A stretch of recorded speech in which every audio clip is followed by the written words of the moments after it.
হাসির রাজা, জ্ঞানের রাজা, রসিক রাজা গোপাল ভাঁড়।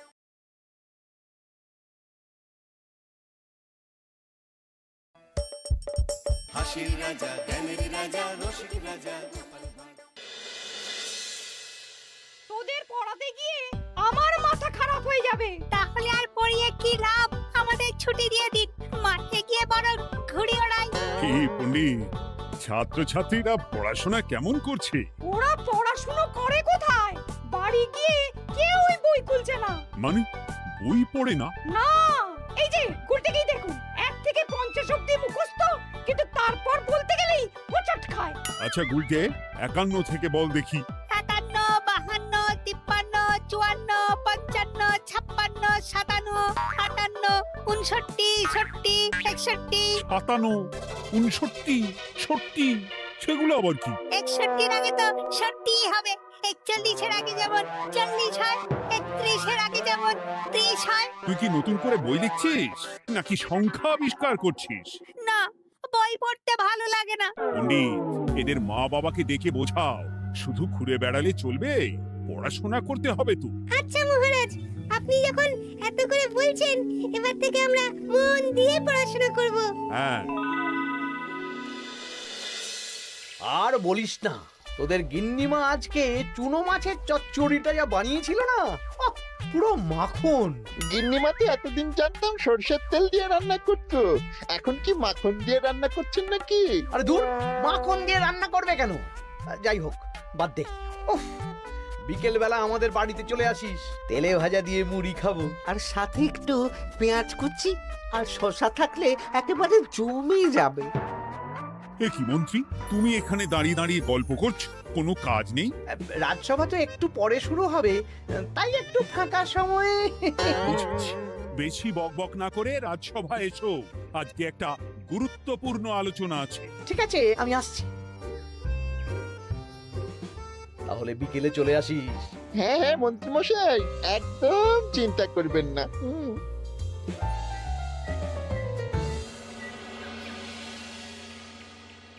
রাজ্যটা তো রসাতলে চলে যাচ্ছে, বাচ্চারা পড়াশুনো করছে না, বড়রা গল্প গুজব করে আড্ডা দিয়ে কাটাচ্ছে।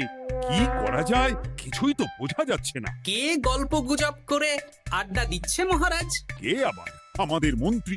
আমি নিজের চোখে একটু আগেই দেখলাম, বটা ঘটার সাথে সকাল সকাল গল্প জুড়েছে। তাহলে এটা বোঝা যাচ্ছে যে মন্ত্রী মশাইয়ের তেমন কাজ নেই, আর কাজ যখন নেই তখন মন্ত্রী মশাইকে রাজসভায় রাখারও দরকার নেই। হ্যাঁ মহারাজ, গোপাল এটা ঠিক কথা বলেছে।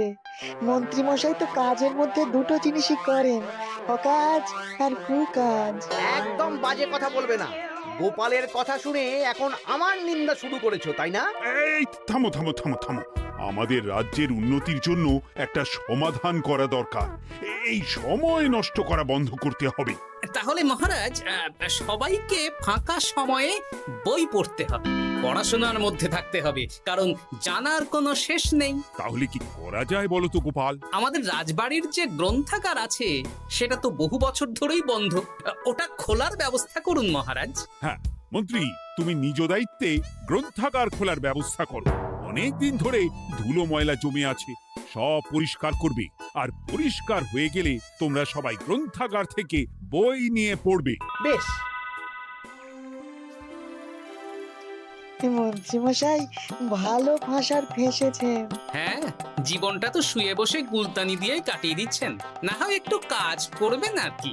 আর হবে না গল্প গুজব, হবে না ঠাট্টা হাসি।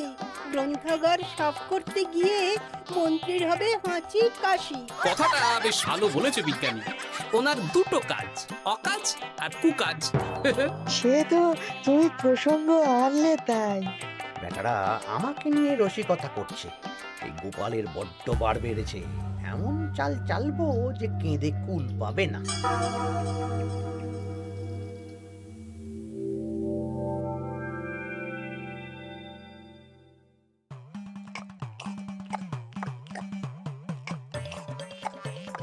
বেশ সুখে ছিলাম, কিন্তু হঠাৎ করে গোপাল আর মহারাজের সহ্য হলো না, চাপে পড়ে গেলাম। আমরা আপনাকে চাপ মুক্ত করব, বলুন কি করতে হবে? আমি সব ভাবনা চিন্তা করে ফেলেছি। এখন তোদের আমার কথা মতন কাজ করতে হবে। আসতে পারি মন্ত্রী মশাই? হ্যাঁ, এসো এসো। ইনি তো চিত্রশিল্পী, এনাকে দিয়ে কি হবে? ইনিই তো আসল কাজ করবেন। শোনো, তা গোপালকে ভালো করে দেখে নিয়েছো তো? বিলক্ষণ। একটা পাতায় গোপালের ছবি আঁকতে হবে, ওপরে লেখা থাকবে কৃষ্ণনগরের ভবিষ্যৎ। কি গোপাল তো আপনার শত্রু, গোপালকে নিয়ে বই লিখতেন কেন? আমি বলছি, একটা পাতায় গোপালের একটা ছবি আঁকা হবে, যেখানে গোপালকে দৈত্য হিসেবে দেখানো হবে।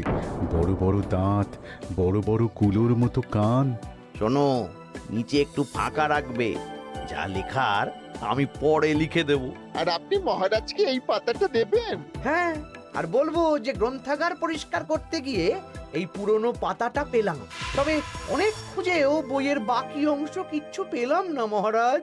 মহারাজ ওখানে দৈত্য বেশি গোপালকে দেখে ভাববেন রাজ্যের বড় বিপদ আসতে পারে, আর গোপালকে কোনো কারণ ছাড়াই তাড়িয়ে দেবেন। একদম তাই। কিন্তু একটা সমস্যা আছে। আবার কি সমস্যা? পুরনো পাতা বোঝাবেন কি করে? ছবি আঁকা হয়ে গেলে পাতাটা দুদিন রোদে ফেলে রাখবো, তারপর পাতার ধারগুলো একটু আঁকা বাঁকা করে কেটে দেব, সাথে আগুনের হালকা তাপ দিলে সাদা পাতা খুব তাড়াতাড়ি পুরনো দেখাবে। এটা ঠিক বলেছেন। আচ্ছা চিত্রশিল্পী, তাড়াতাড়ি ছবি এঁকে ফেলো। আমি কালকে সকালেই দিয়ে দেব। বেশ বেশ। আর বটা ঘটা, তোদের কালকে থেকে একটু আমার সাথে হাতে হাতে কাজ করতে হবে। হ্যাঁ, সে আমরা আপনার সুখে দুঃখে পাশে থাকবো।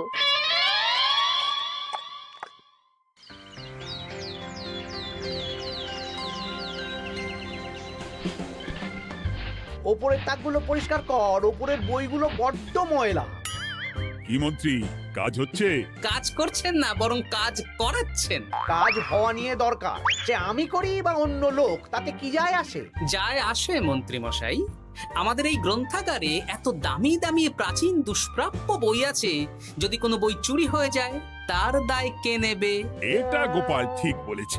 আমি তো এখানেই আছি, বটা ঘটা সাহস আছে নাকি বই সরানোর? বেশ, তাহলেই ভালো। চলো গোপাল, পাঠশালায় গিয়ে দেখে আসি আজকে কেমন পড়াশুনো চলছে। গোপাল আমাদের ঘুরিয়ে চোর বললো মন্ত্রী মশাই, আর আপনি প্রতিবাদ করলেন না। প্রতিবাদ কি? গোপালকেই দুদিন পরে রাজ্য থেকে বার করে দেব।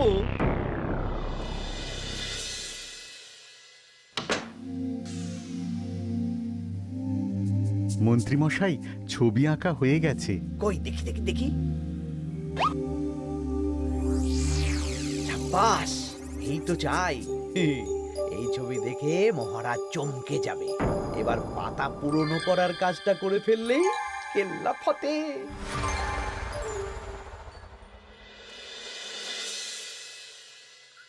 তা মন্ত্রী, গ্রন্থাগার পরিষ্কার করার কাজ শেষ? হ্যাঁ মহারাজ, তবে তবে কি? একটা পুরনো বইয়ের পাতা পেলাম। কি? এই এই দেখুন মহারাজ, আচ্ছা দেখি। অনেক পুরনো বইয়ের পাতা। একই মহারাজ, আপনি আমার দিকে তাকাচ্ছেন কেন? ওরে বাবারে, এই পাতায় কি লেখা আছে? পড়ছি, কৃষ্ণনগরে এক নবরূপী দৈত্য জন্ম নেবে, যার নামের আদ্য অক্ষর গ। সে শুরুতে লোকজনের উপকার করবে, কিন্তু তার বয়সকালে তার আসল রূপ ফিরে আসবে। ওই ব্যক্তি আসলে মানুষ নয়, সে এক দৈত্য। সে থাকলে কৃষ্ণনগরে নেমে আসবে সর্বনাশ। কৃষ্ণনগরের মানুষদের ধরে সে খাবে। তার আসল রূপের চিত্র প্রদর্শিত করা হলো। কই দেখি মহারাজ। দেখো, সত্যি তো, এই দৈত্যকে একদম গোপালের মতন দেখতে। মহারাজ, আমার মনে হয় যে গোপালকে এই রাজ্যে ঠাঁই দেওয়া একদম ঠিক হবে না। কোন দিন গোপাল মানুষ থেকে দৈত্য হয়ে আমাদের খেয়ে নেবে বলা তো যায় না। উল্টো পাল্টা কথা বলবেন না মন্ত্রী মশাই। ওই দেখুন মহারাজ, গোপাল কেমন রেগে উঠছে। এক্ষুনি দাঁত বেরোলে কিন্তু হিতে বিপরীত হয়ে যাবে। আরে কিসের হিতে বিপরীত? কই দেখি। দেখো দেখো, এ তো কোনো দুষ্প্রাপ্য বইয়ের পাতা, তাই মিথ্যে কথা লেখার সম্ভাবনা কম। বিশ্বাস করুন মহারাজ, আমি দৈত্য নই, আমাকে ফাঁসানো হচ্ছে। গোপালকে দূর করুন মহারাজ। কোনো অঘটন ঘটে গেলে কিন্তু আমাকে বলতে পারবেন না যে আমি আগে থেকে সাবধান করিনি। হ্যাঁ গোপাল, তুমি আর এই রাজ্যে থেকো না, আজ রাত্রেই চলে যাও। আমি জানি তো মানুষ অবস্থায় অনেক উপকার করেছো বা করছো, কিন্তু দৈত্য হয়ে উঠলে তখন রাজ্যের মানুষকে কি জবাবদিহি করব বলো? বিশ্বাস করুন মহারাজ, আমি মানুষ। চুপ! এই কে আছো? গোপালকে ঘাট ধাক্কা দিয়ে বের করে দাও। যেন আজকের পর এই রাজ্যে আর না দেখি। মহারাজ এসব বিশ্বাস করলেন? মন্ত্রী মশাই জোর খাটালেন যে, কি আর করা যাবে। এখন যতদিন না কোনো উপায় হচ্ছে এই রাজ্যের বাইরেই থাকতে হবে। তবে কি? একটা সন্দেহ হচ্ছে বুঝলে। আগের বছর যখন বেতন বেড়েছিল, রাজসভা থেকে একটা চিঠি দিয়েছে, সেটা আছে? হ্যাঁ, আছে তো। দাও তো, যাওয়ার পথে একটু বিজ্ঞানীর বাড়িতে যাব বুঝলে।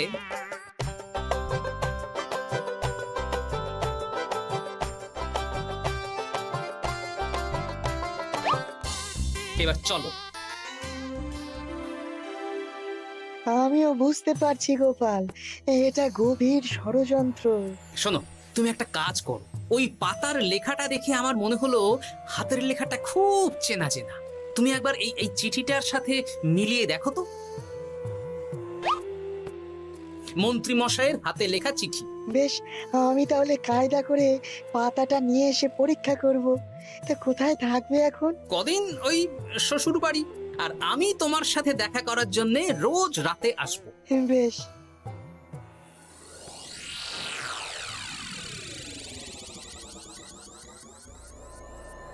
আসতে পারি মহারাজ? বিজ্ঞানী, এসো এসো এসো।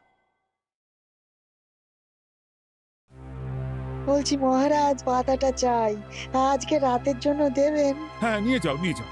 ওই পাতা দেখলেই আমার ভয় লাগছে।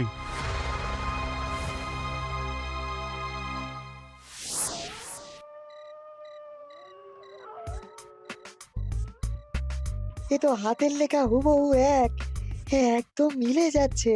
তার মানে এই হাতের লেখা মন্ত্রী মশাইয়ের, আর এই বই রোদে ফেলে রেখে হলুদ করা হয়েছে। আসতে পারি বিজ্ঞানী? এ কি, এ কে তুমি?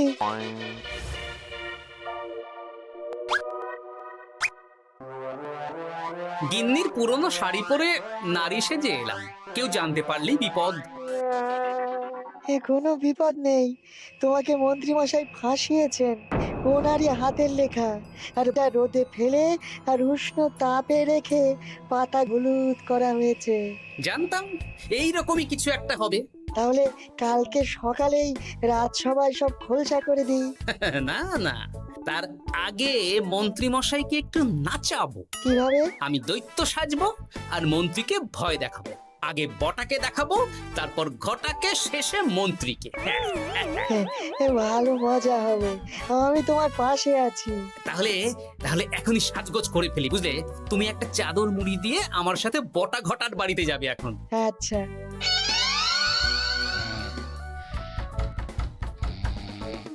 হে, এক ঘটা দেখ না।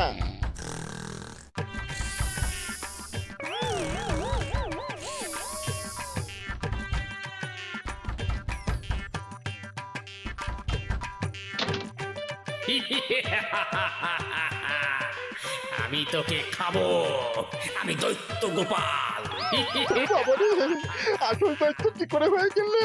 পালাই, এই ঘটা ওঠ। পালিয়ে কোথাও যেতে পারবি না, আমি তোকে খাবো। বাঁচাও বাঁচাও। কি হলো? বটা কোথায়?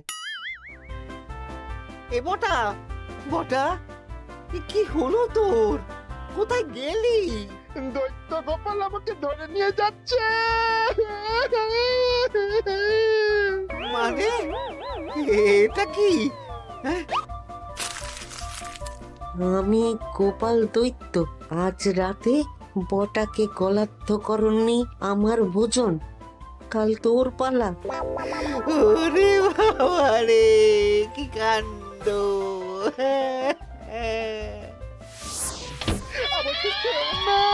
চুপ, আমি মানুষ। এবার বল আমাকে ফাঁসানো হচ্ছিল কেন বল। আমি কিছু জানি না, সব মন্ত্রী মশাইয়ের চক্রান্ত। আমাকে ছেড়ে দাও। এখন না, পরে ছাড়বো। শোনো বিজ্ঞানী, এখন এর মুখ হাত পা ভালো করে বেঁধে ফেলো দেখি। আমি এক্ষুনি বাঁচছি। আর ভোরবেলা একটা কাজ করতে হবে, আমার কয়েকটা নাতি নাতনিকে তোমার বাড়িতে নিয়ে আসবো, আর তারপর আচ্ছা, আমি এখন চললাম, দরজাটা ভালো করে বন্ধ রেখো।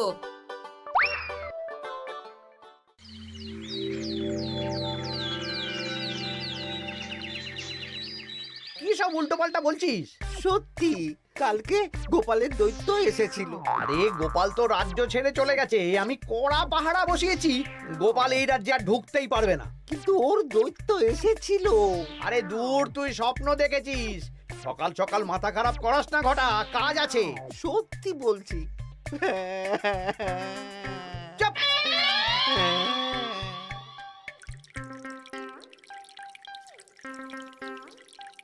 মহারাজ, আমি কানা ঘুষো খবর পেলাম বটাকে গোপাল দৈত্য কালকে রাতে তুলে নিয়ে গেছে। হ্যাঁ, আমিও তো তাই শুনলাম। কি সর্বনেশে দিন এলো! এতদিন তো এই বিপদ ছিল না। কালকে গোপালকে তাড়িয়ে দেওয়ার পরেই গোপাল দৈত্য হয়ে সব শুরু করলো নাকি? আরে দূর দূর, আরে গোপাল দৈত্য হবে কি করে? মানে তুমি তো ওই পাতাটা দেখিয়ে বললে। না মানে আমি বলতে চাইছি যে মহারাজ, গোপাল দৈত্য হয়ে এই রাজ্যে বিপদ আনতে পারে, কিন্তু সেটা তো এই রাজ্যে থাকাকালীন। এখন তো রাজ্যেই নেই, তাহলে আমি তো এর মাথা মুন্ডু কিছুই বুঝতে পারছি না। সর্বনাশ হয়ে গেছে মহারাজ। কি হলো পুটির বাবা? আজ সকালে গোপাল দাদার মতন দেখতে একটা দৈত্য এসেছিল আমাদের বাড়িতে, আর পুটি ট্যাপা পুচকে তুলে নিয়ে গেছে। এবার আমাদের কি হবে মহারাজ? এ কি সর্বনেশে কাণ্ড রে বাবা! দূর, কি সব বলছো? সত্যি পুটির মা সকাল থেকে কাঁদছে, সকাল থেকে। আজকে ওরা তিনজন পাঠশালাতেও আসেনি। এই সেরেছে। মহারাজ, গোপালকে তাড়ানোর পর থেকে তো দেখছি বিপদ শুরু হলো। এতদিন তো কোনো বিপদ ছিল না। সেনাপতি, তুমি তোমার প্রহরীদের নিয়ে গোপাল দৈত্যকে খুঁজে বের করার চেষ্টা করো। আচ্ছা মহারাজ। আর এই যে মন্ত্রী, বলুন মহারাজ। আজ থেকে রাজ্যের সব দোকান, বাজার, হাট অনির্দিষ্ট কালের জন্য বন্ধ থাকবে। সবাই বাড়িতে থাকো, ঢেঁড়া পিটিয়ে দাও।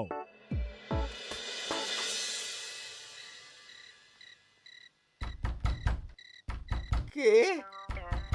আমি দরজা খুলবো না। এই দরজা খোলো, আমি আমি বিজ্ঞানী।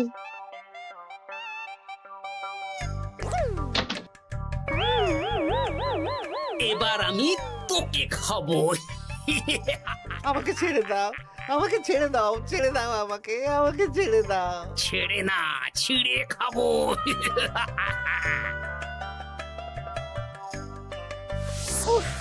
এই তো দাদু চলে এসেছো। এরকম শুয়ে বসে থাকতে ভারী মজা। এ কি বটা, তোর কিছু হয়নি? না না, কাল একটু ভয় পেয়েছিলাম। না, কিছু হবেও না। এই মন্ত্রীর সব চক্রান্ত ধরা পড়ে গেছে। আমি চাইলেই মহারাজের কাছে মন্ত্রীর নিজের হাতের লেখা বইয়ের ব্যাপারে বলতে পারতাম, কিন্তু আমি চাই মন্ত্রী মশাই নিজের মুখে নিজের দোষ স্বীকার করুক। আর সেটা করানোর দায়িত্ব তোর হাতে। আমি কি করব? কাল সকালে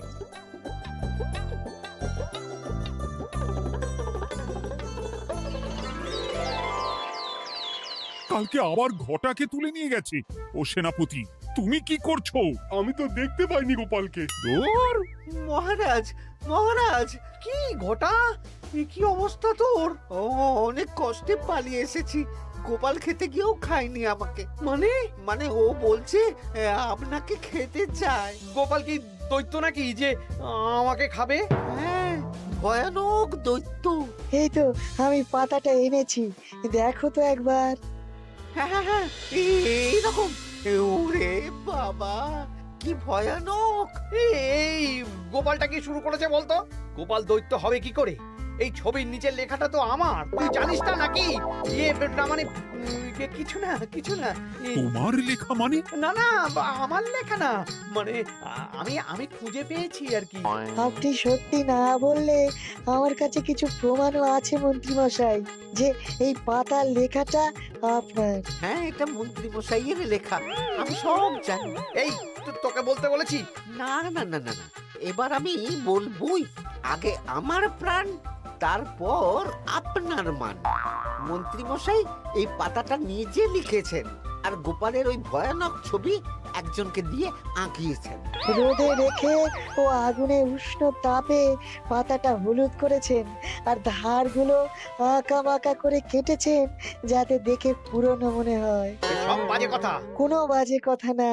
এই দেখুন মহারাজ, মন্ত্রীর হাতের লেখা একটা চিঠি আর বইয়ের লেখা একদম এক।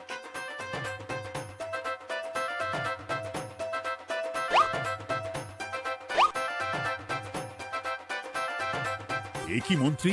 ইয়ে না মানে, কিন্তু গোপাল যদি সত্যিই দৈত্য না হয়, তাহলে বাচ্চাগুলোকে আর বটাকে কে ধরে নিয়ে গেল? আমি ধরে নিয়ে গিয়েছিলাম। অনেক সময় সোজা আঙুলে ঘি না উঠলে আঙুল বাঁকাতে হয়, তাই এই ছোট্ট নাটক। সবাই সুস্থই আছে। এবার মন্ত্রীকে আমি মেরে অসুস্থ করে দেব। সুস্থ মানুষকে দৈত্য বানিয়ে দিলে, হ্যাঁ?